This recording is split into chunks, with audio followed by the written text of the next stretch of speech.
Hallelujah. आप सभी को एक बार फिर से मसीह यीशु में सलाम और जय मसीह की। मैंने बोला जय मसीह की।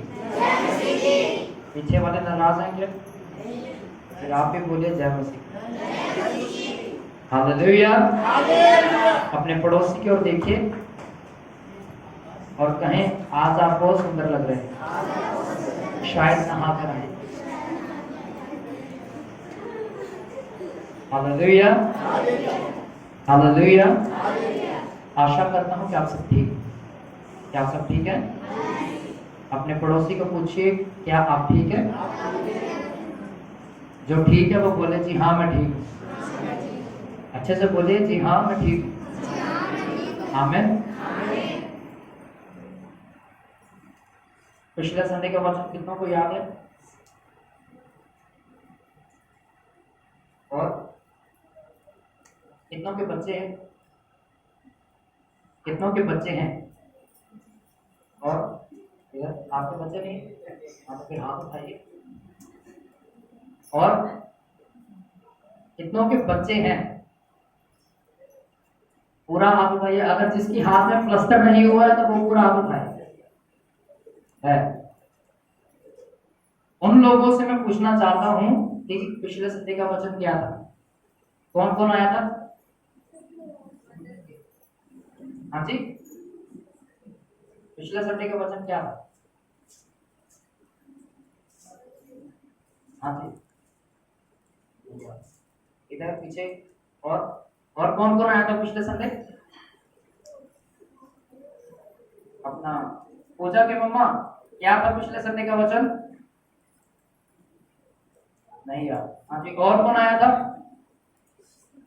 हाथ उठाइए, हाथ तो उठाइए जो आए थे पिछले संडे। हाँ जी, कमलेश भैया। क्या टॉपिक याद है, अंदर अंदर वाली बात नहीं याद। और कौन आया था इधर पीछे? आप आए थे? क्या था पिछले संडे के दौरान? हालेलुया। हमने पिछले संडे, क्योंकि पिछले संडे जो था वो मदर्स डे था, हमने योकोबेद के बारे में सीखा था और यूनिके के बारे में।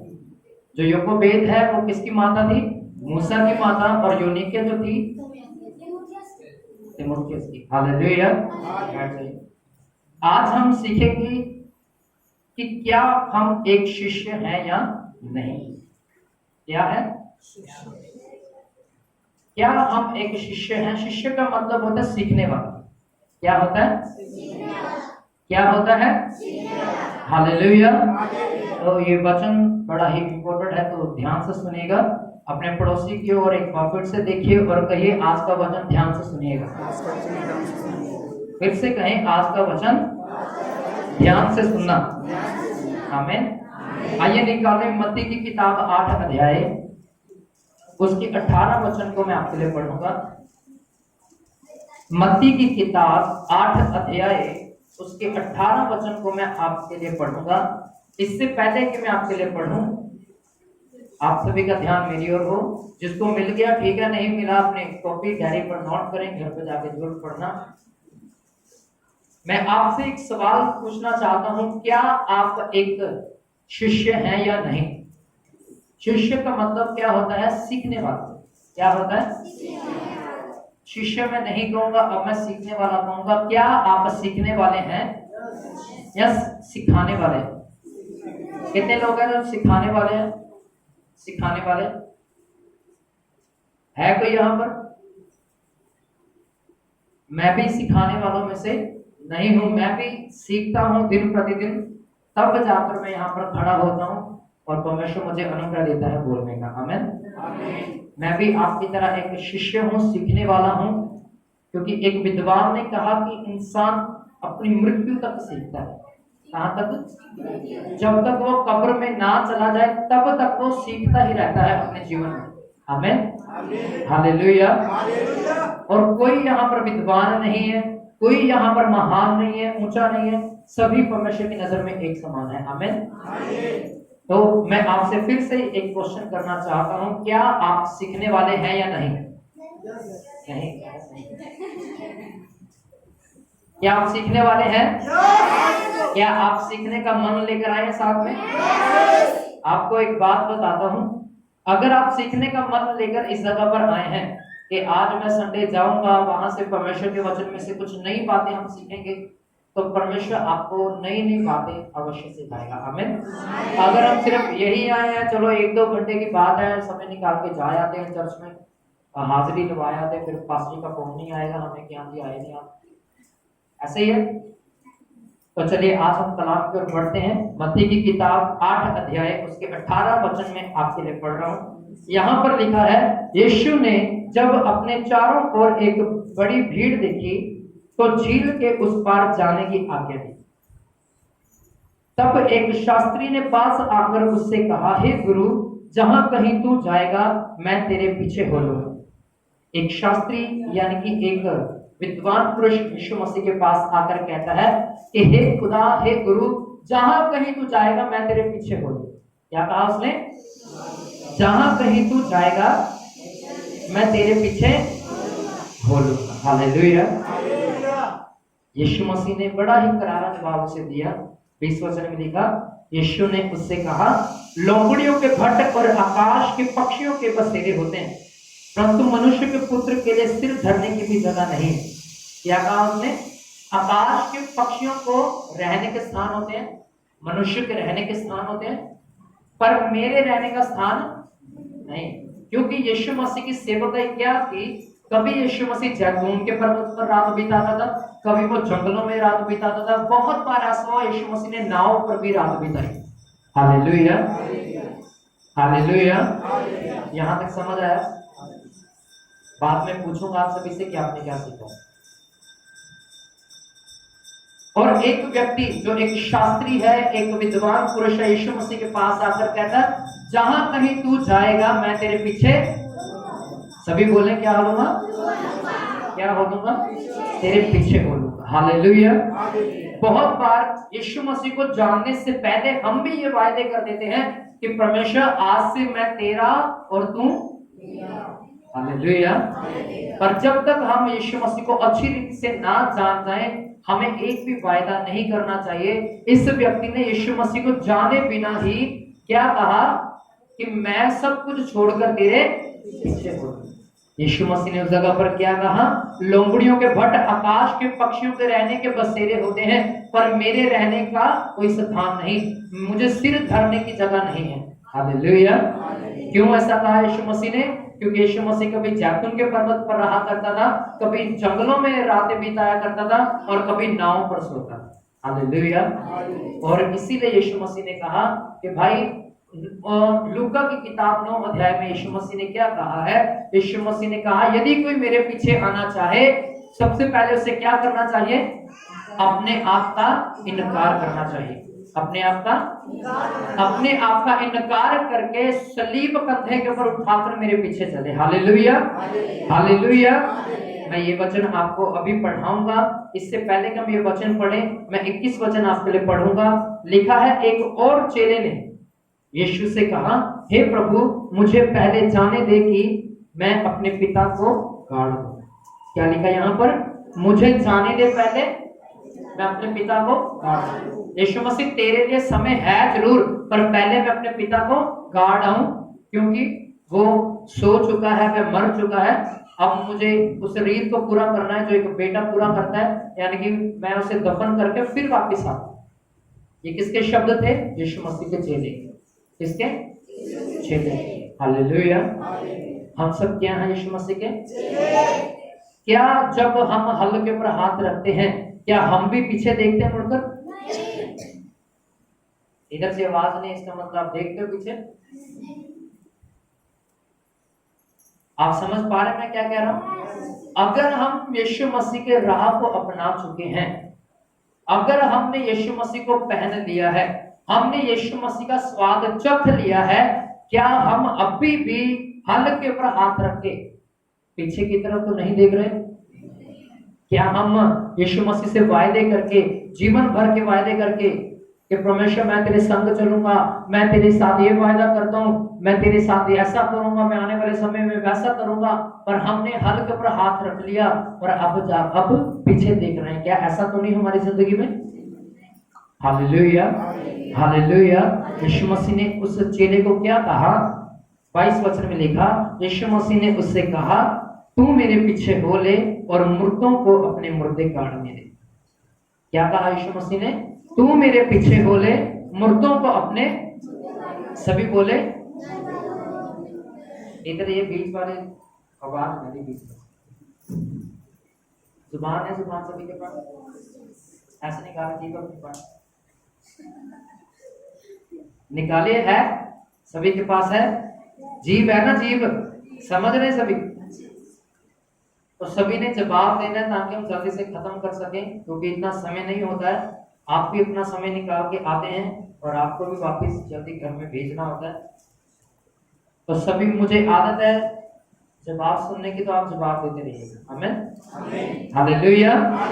बड़ी धीमी आवाज में बोलिए हालेलुया, और धीमी आवाज में बोलिए हालेलुया। यहां पर लिखा 22 वचन में, यीशु ने उससे कहा, तुम मेरे पीछे हो ले और मुर्दों को अपने मुर्दे काट ले। Hallelujah, hallelujah. यहाँ एक और व्यक्ति है, यानी कि एक और चेला है यीशु मसीह का, जो कहता है, हे यीशु मसीह, मैं अभी आता हूँ, इससे पहले कि मैं तेरे पीछे हूँ, मैं अपने पिता को गाड़ कर आऊंगा, फिर तेरे पीछे चलूंगा, तेरे साथ मिलकर सेवकाई करूंगा। यीशु मसीह ने कहा, मुर्दों को अपने मुर्दे गाड़ने दे, सब कुछ छोड़ के तो मेरे पीछे हो ले। हालेलुया। जब आप मसीह में आते हैं तब यीशु मसीह आपसे यही आग्रह करता है, आपको एक ही हुक्म देता है कि सब कुछ छोड़कर मेरे पीछे हो ले और मुर्दों को अपने मुर्दे, जो लोग जो काम कर रहे हैं उन्हें करने दो। आपको पता है बहुत बार ऐसा होता है कि हम लोगों की जिंदगी में झांकते हैं, जजमेंट करते हैं। क्या करते हैं? जजमेंट का मतलब दूसरों की गलतियां ढूंढते हैं। क्या करते हैं?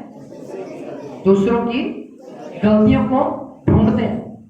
यीशु मसीह ने क्या कहा है इस वचन के लिए, ऐसे लोगों के लिए यीशु मसीह ने कहा, यदि किसी की खुद की आंख में लट्ठा है, क्या है? लट्ठे का मतलब समझते हो?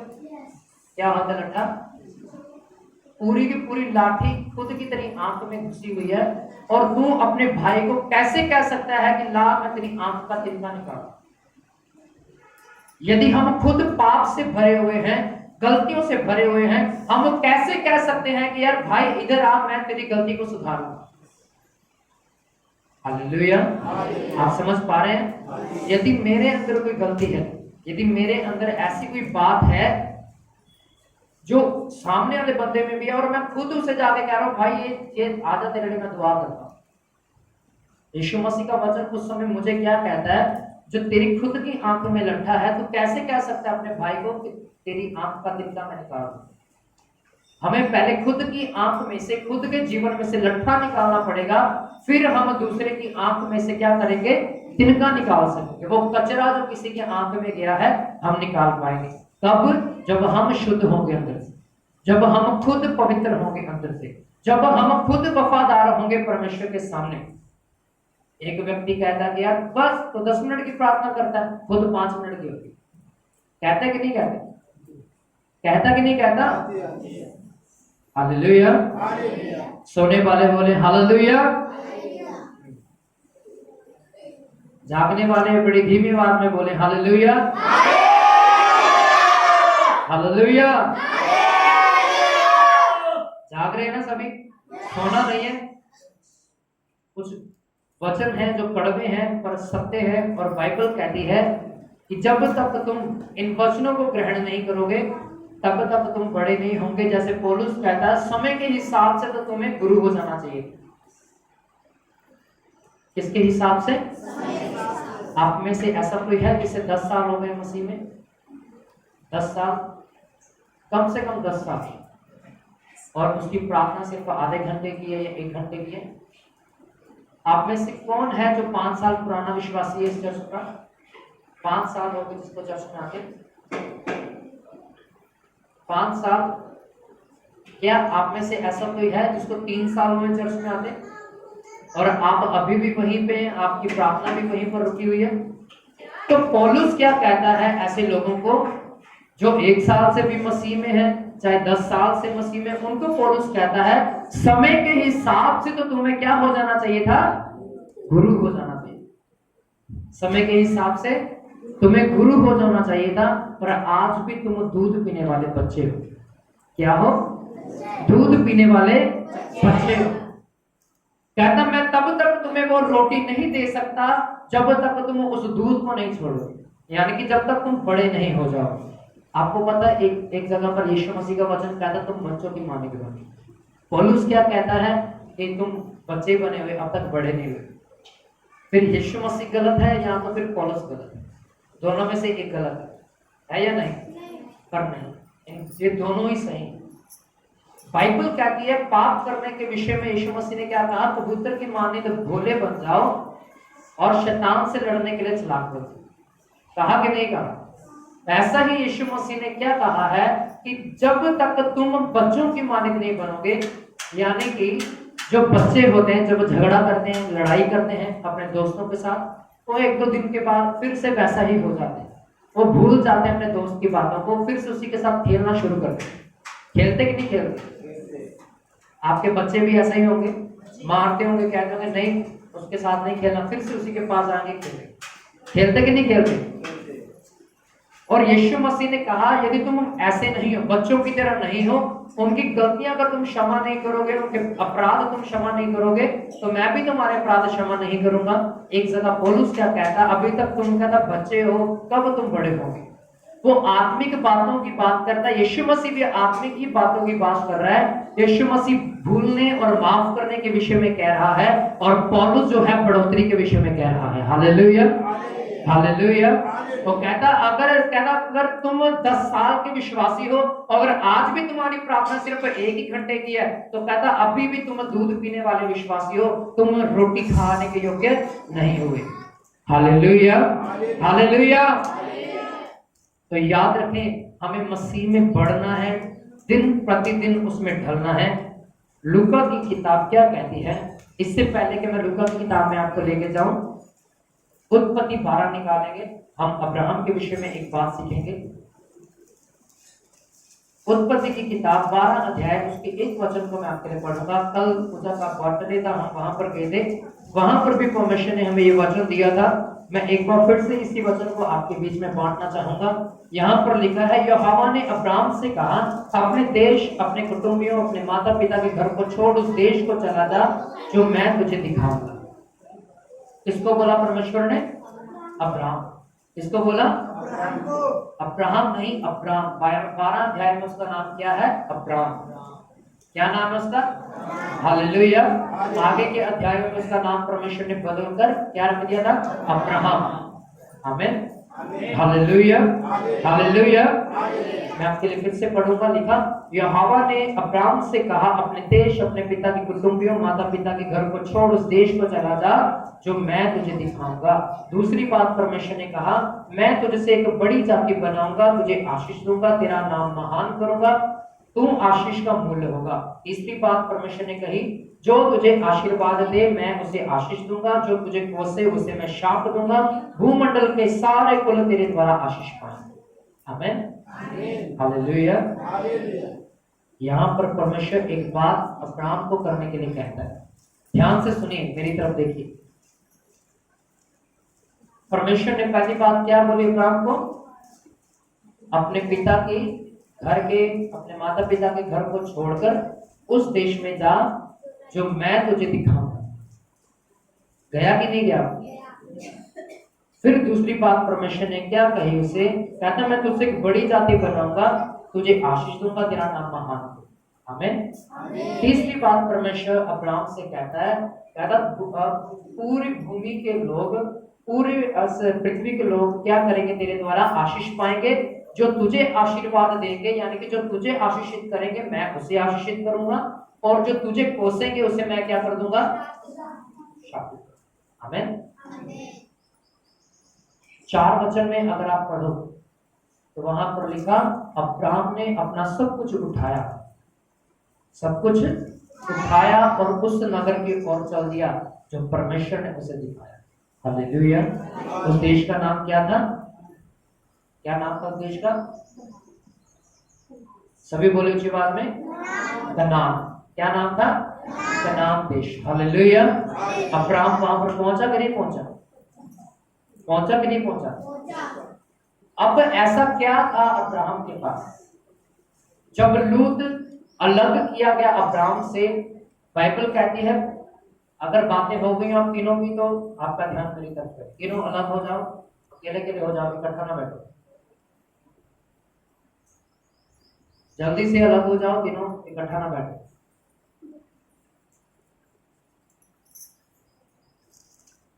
अब ध्यान दीजिए, आपके चेहरे मेरी तरफ हो, किसी का सिर नीचे ना हो। बाइबल कहती है परमेश्वर की आवाज को सुनकर अब्राहम चल दिया। क्या कर दिया उसने? अपने घर को छोड़ दिया, अपने माता पिता के घर को छोड़ दिया, उस नगर की ओर चल दिया जो परमेश्वर ने उसे दिखाया। और जब आगे बढ़ा, कनान देश में पहुंचा, तो लूत जो उसका भतीजा था, बाइबल कहती है उन दोनों के बीच में झगड़ा होना शुरू हो गया। वो इसीलिए हुआ क्योंकि उनकी भेड़ बकरियां बहुत ज्यादा थी, बहुत ज्यादा महान थे वो दोनों। अब्राहम ने लूत से कहा, भाई देख, अब कनान देश के हम बीचों बीच पहुंच गए हैं, अब तू जो देश लेना चाहता है उस देश को ले ले और मुझसे अलग हो जा, क्योंकि मैं नहीं चाहता कि हमारे बीच में झगड़ा हो। बाइबल कहती लूत ने बड़ी ही हरियाली वाली जमीन को चुना, जहां नदियां थी, हरियाली थी, खेत अच्छे थे, उस जमीन को चुना। अब्राहम के खाते में कौन सी जमीन आई? बंजर जमीन। कौन सी जमीन आई? बंजर जमीन आई। अब बंजर जमीन एक ऐसी जमीन होती है जिसपे हल भी चलाओ तो भी काम नहीं करती, ऐसा ही होता है ना। बंजर जमीन सूखी भूमि होती है, हल चलाते रहो, हल नीचे घुसता नहीं है और हल चलता नहीं है, जमीन सींची नहीं जाती उसके द्वारा। पर परमेश्वर ने फिर भी अब्राहम को क्या किया? उस बंजर जमीन में आशीषित किया। अब अब्राहम क्यों इतना आशीषित था? क्यों उसके पास इतनी ज्यादा भेड़ बकरियां थी, गायें थी, बैल थी, ऊंट थे, इतना उसके पास, इतना धन उसके पास कहां से आया? ये परमेश्वर की आशीष थी। क्या थी? परमेश्वर की। अब परमेश्वर की आशीष अब्राहम के ऊपर इतनी क्यों थी, लूत के ऊपर इतनी क्यों नहीं थी? अब्राहम ही क्यों इतना आशीषित था? क्योंकि उसने 12:1 में परमेश्वर की आवाज को सुना, और जो भेड़ परमेश्वर की आवाज को सुनती है वो नया बल पाती है, नई आशीष पाती है और नया मसा पाती है। आमीन। Hallelujah, hallelujah. अब्राहम ने क्या किया? परमेश्वर की आवाज को सुना और चल दिया। क्या किया?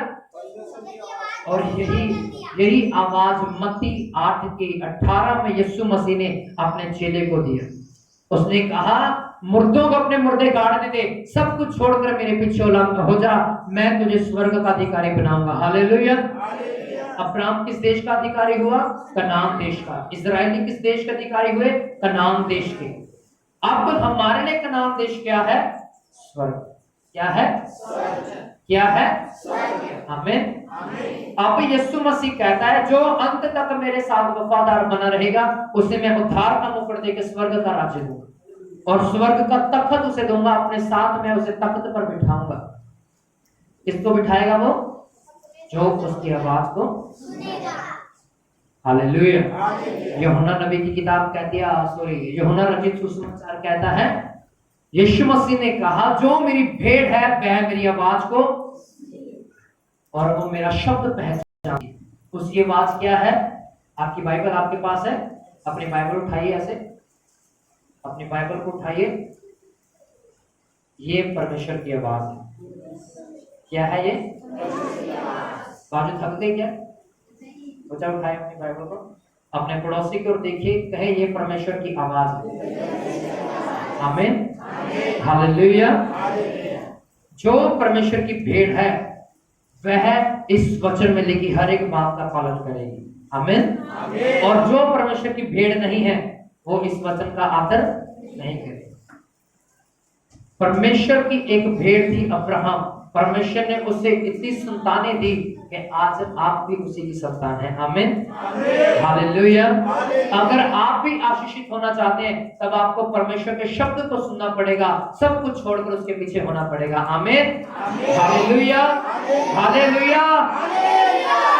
लूका की किताब 9 अध्याय अब मैं आपके लिए निकालता हूँ। 9 अध्याय अगर मिल जाए उसकी 23 वचन को पढ़िए। उसने सबसे कहा, यदि कोई मेरे पीछे आना चाहे तो अपने आप से हाँ, उसने कहा यदि कोई मेरे पीछे आना चाहे तो अपने आप का इनकार करे और अपने प्रतिदिन का क्रूस उठाकर मेरे पीछे हो जाए। Hallelujah, hallelujah.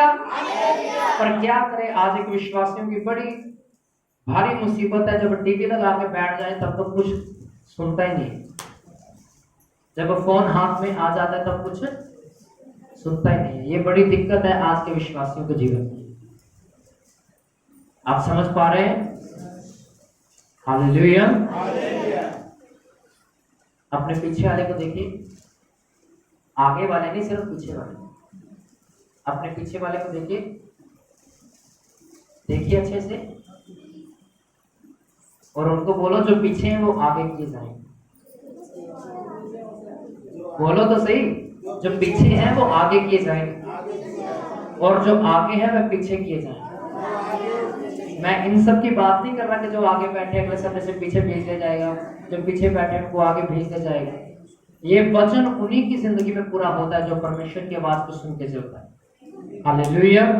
ये वचन उन्हीं के जीवन में पूरा होता है जो परमेश्वर के वचन के साथ वफादार बना रहता है, जो आगे बाइबल में लिखी उसे मानता है, अपने तन मन और धन से परमेश्वर की सेवा करता है, उसी की जिंदगी में ये वचन पूरे होते हैं। आमीन, हालेलुया। बड़ी धीमी आवाज में बोलिए हालेलुया।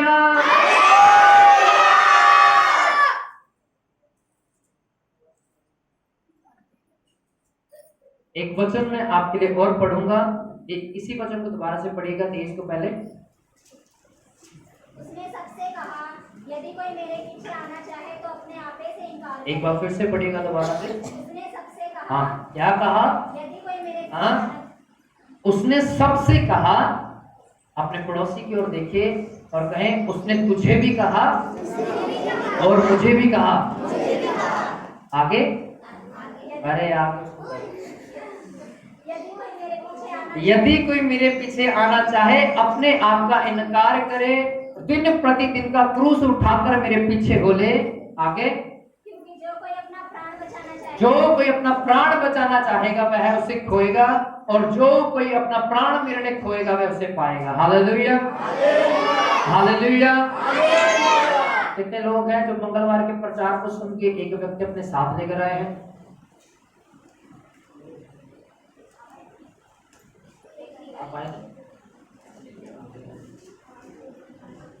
कौन लेके आया अपने साथ एक व्यक्ति? कहाँ है वो? तो चला गया। Hallelujah, hallelujah. इसका मतलब है आपने उस वचन के ऊपर काम नहीं किया। ईमानदारी से बताइएगा, कितनों ने बोला था कि भाई हमारे साथ चर्च में चलो? ईमानदारी से। और इधर से कोई नहीं? जो मंगलवार को जब बिशप सुखचैन मसीह जी आए थे हमारे बीच में, उन्होंने प्रचार किया था कि हमें यीशु मसीह ने 28 की 18 में, मत्ती 28 के 18 में क्या आज्ञा दिया? जाओ जाति जाति के लोगों को चेला बनाओ, पिता पुत्र पवित्र आत्मा के नाम में उन्हें बपतिस्मा दो। हमें क्या करना है? जाना है और चेले बनाना है। अपने बनाने के यीशु मसीह के? किसके बनाने हैं? तो क्या हम एक व्यक्ति को अपने साथ लेकर आए हैं चर्च में? कितने लोग आए थे मंगलवार को रात को?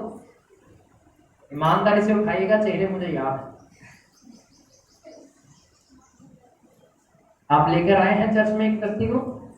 नहीं लेकर आए। क्यों? क्योंकि आपने उस वचन को सुना पर अमल नहीं किया। अमल का मतलब है उसे अपनी जिंदगी में लागू नहीं किया।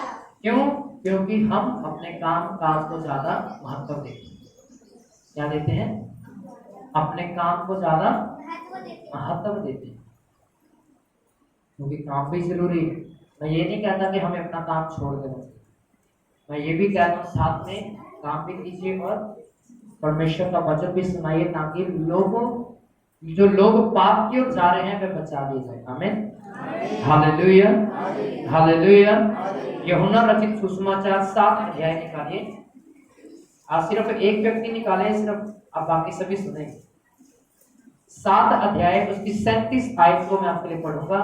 यहां पर लिखा है, मैं जानता हूं, 7:37, पर्व के अंतिम दिन में दिन जो मुख्य दिन है, यीशु खड़ा हुआ और पुकार कर कहा, यदि कोई प्यासा हो तो मेरे पास आए और पिए। 38 वचन में लिखा, जो मुझ पर विश्वास करेगा, जैसा पवित्र शास्त्र में आया है या लिखा है, उसके हृदय में से जीवन के जल की नदियां बह निकलेंगी। आमीन, हालेलुया। अब किसके जीवन में से किसके अंदर से जीवन के जल की नदियां बह निकलेंगी?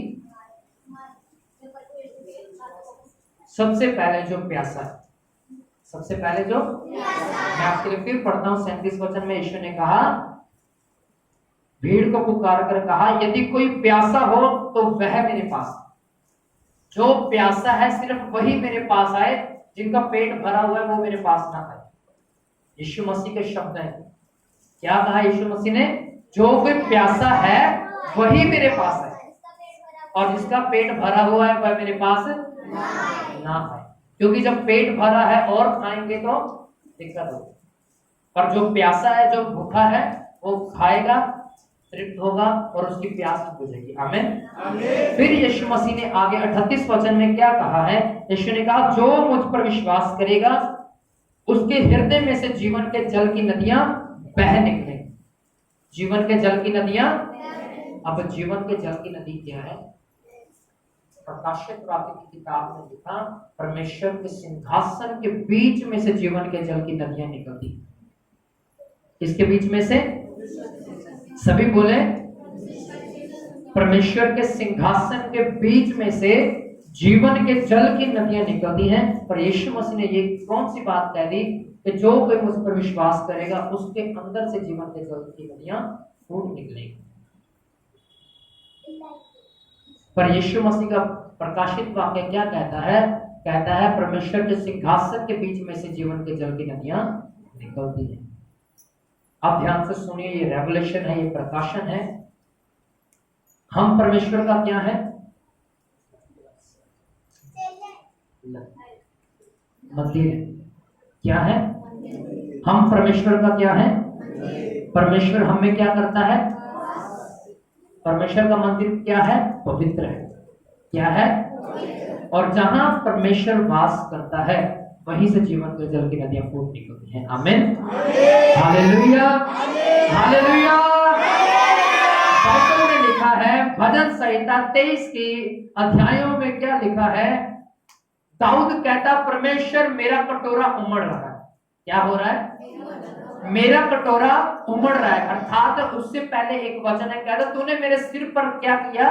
तेल मला, तूने मेरे सिर पर तेल लगाया, मेरा अभिषेक किया है, और मेरा कटोरा उमड़ रहा है। यीशु मसीह ने कहा, जो कोई विश्वास मेरे ऊपर करेगा, उसके अंदर से जीवन के जल की नदियां फूट उठेगी। पहला कुरिन्थियों 3:16 कहता है, यीशु परमेश्वर का दास जो पौलुस है कहता, परमेश्वर का मंदिर जो है वो पवित्र है, वह पवित्र है, अति पवित्र है। परमेश्वर का आत्मा तुम में वास करता है, और परमेश्वर का मंदिर जो पवित्र है वह है तुम हो। क्या है? बोलो, मैं परमेश्वर का मंदिर हूं। और जहां परमेश्वर का मंदिर होता है, वहां परमेश्वर वास करता है। क्या करता है? वास करता है। यानी कि इस हृदय के अंदर, इस शरीर के अंदर परमेश्वर का तख्त लगा है। क्या लगा है? परमेश्वर का तख्त लगा है, और परमेश्वर के जीवन के जल की नदियां आप में से जब फूट कर निकलेंगी, लोग बचाए जाएंगे। आमीन, हालेलुया, हालेलुया। बड़ी धीमी आवाज में बोले हालेलुया। दोनों हाथ नीचे करके बोलेंगे हालेलुया। फिर से दोनों हाथ नीचे करके बोलेंगे हालेलुया। आप समझे?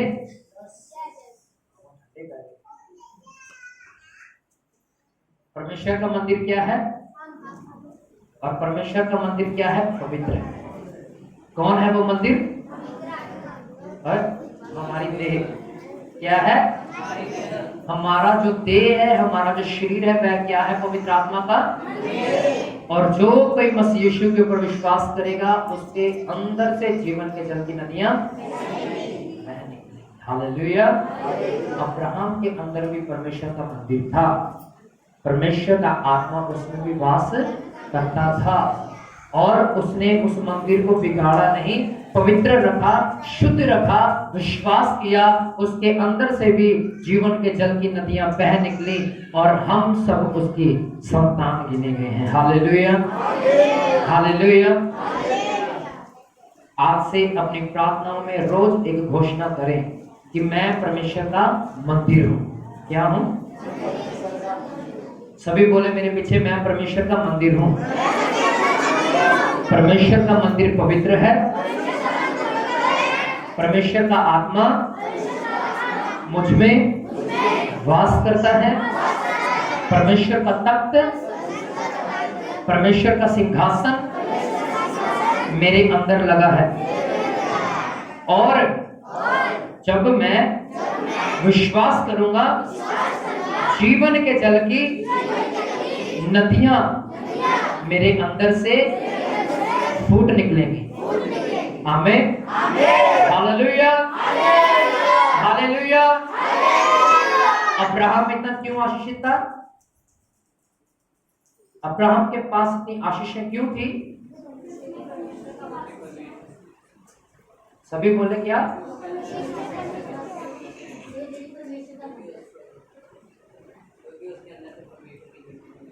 सबसे पहले हमने सीखा था 12 की 1 में से कि उसने परमेश्वर की आवाज को सुना, और जब तक परमेश्वर की आवाज नहीं सुनेंगे ये देह भी परमेश्वर का मंदिर तब तक नहीं बनेगी। जब आवाज परमेश्वर की सुन लेंगे, परमेश्वर का कलाम सुनकर इसके पीछे चलना शुरू कर देंगे, ये आपका जो पाप में शरीर है, नाशवान देह है, परमेश्वर का मंदिर बन जाएगा और उसमें परमेश्वर का आत्मा वास करेगा।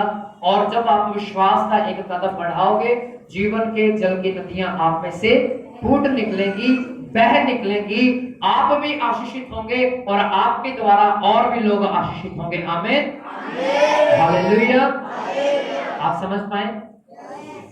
कितने लोग समझ पाए हैं? जिनके पास दोनों हाथ है वो दोनों हाथ सीधे करके उठाए। आइए अपने हाथों को उठाए रखें, मैं आपके लिए प्रार्थना करूं। समर्थी परमेश्वर, धन्यवाद देता हूं यीशु के नाम से एक बार फिर से जिन्होंने अपने हाथ को ऊंचा उठाया है तेरे काम, तेरी सेवा के लिए। मैं प्रार्थना करता हूं इनकी देह तेरा मंदिर बन जाए, तेरा आत्मा इनमें वास करे। जैसे तेरा कलाम कहता, अब्राहम ने तेरे शब्द को सुना और सुनकर वो चल दिया, सब कुछ उसने छोड़ दिया, तेरी आवाज के पीछे हो लिया। और तेरा जैसे वचन कहता, जो मेरी भेड़ है वह मेरा शब्द सुनती, मेरी आवाज को पहचानती है। इन सभी को ऐसा अनुग्रह दीजिए, हम सबको ऐसा फजल हम पर कीजिए कि हम आपकी आवाज को सुनकर आपके पीछे चलने वाले बन जाएं और तेरा नाम महिमा पाए। प्रार्थना करते हैं इनके जीवन से, हृदय में से जीवन के जल की नदियां फूट निकले और बह निकले यीशु के नाम से। ये खुद बचे और अन्य लोगों को बचाएं, तेरा नाम ऊंचा होने पाए। सारी महिमा, सारा आदर हम आपके पाक और पवित्र नाम को देते हुए यीशु मसीह के सामर्थी नाम से इस दुआ को मांगते हैं और पाते हैं। आमीन, आमीन, हालेलुया, हालेलुया। अब ये समय है कि हम अपनी